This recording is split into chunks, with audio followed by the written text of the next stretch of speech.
പുല്ലാനിക്കാട് പുന്നമറമ്പ് റോഡിന്റെ നിർമ്മാണ പ്രവർത്തനങ്ങൾ വീണ്ടും പുനരാരംഭിക്കും. കനത്ത മഴയെ തുടർന്ന് റോഡിന്റെ നിർമ്മാണം താൽക്കാലികമായി നിർത്തിവെച്ചിരിക്കുകയായിരുന്നു. റോഡ് നിർമ്മാണത്തിന് മുൻപായി റോഡിന്റെ രണ്ട് വശങ്ങളിലുമായി ഒഴിഞ്ഞുകിടക്കുന്ന സ്ഥലങ്ങൾ കോൺക്രീറ്റ് ചെയ്യും. നിർമ്മാണം പൂർത്തിയായ 14 കലുങ്കുകളുടെയും പാരപ്പറ്റ് നിർമ്മാണം ഉടനെ പൂർത്തിയാക്കും. കോൺക്രീറ്റ് ആവശ്യമായ സ്ഥലങ്ങൾ മാർക്ക് ചെയ്ത് കുറ്റിയടിച്ച് തിരിച്ചു കഴിഞ്ഞു. നിലവിലുള്ള റോഡിന്റെ മുകൾ ഭാഗം ഇളക്കി നീക്കിയാണ് നിർമ്മാണം നടക്കുക. സേവ്യർ ചിറ്റിലപ്പള്ളി MLA ഓൺലൈൻ വഴി വിളിച്ചു ചേർത്ത എഞ്ചിനീയർമാരുടെ യോഗത്തിലാണ് റോഡ് നിർമ്മാണം ഉടനെ ആരംഭിക്കാൻ ധാരണയായത്. 7 കോടി രൂപ ചെലവിലാണ് നിർമ്മാണ പ്രവർത്തനങ്ങൾക്കായി അനുവദിച്ചിട്ടുള്ളത്. ഇതിൽ നിന്നും റോഡിന് ആവശ്യമായ ഭൂമി ഏറ്റെടുത്തവർക്ക് തുകയും മാറ്റിവെച്ചിട്ടുണ്ട്.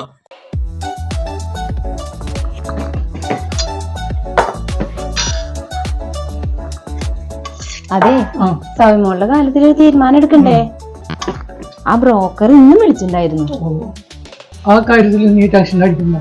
അവളുടെ ആ കല്യാണത്തിനുള്ള കാര്യങ്ങളൊക്കെ ഞാൻ ശരിയാക്കിയിരുന്നു. അതെങ്ങനെ? റിച്ച് വാലി ടൂറീസിൽ നമ്മുടെ മോളുടെ ഭാവി സുരക്ഷിതാണ്. ആഹാ, ഞാൻ മനസ്സിൽ കണ്ടു, നിങ്ങൾ മാനത്ത് കണ്ടു അല്ലേ? ഇനി എന്തിനെ ടെൻഷൻ അടിക്കണം? നിങ്ങളുടെ സ്വപ്നങ്ങൾക്ക് നിറമേകാൻ ഞങ്ങളുണ്ട്. ചെറിയ നിക്ഷേപത്തിലൂടെ വലിയ സമ്മാനം. Rich valley tours private limited, Persian towers, Oliyoram, main road, Vadakkanchery.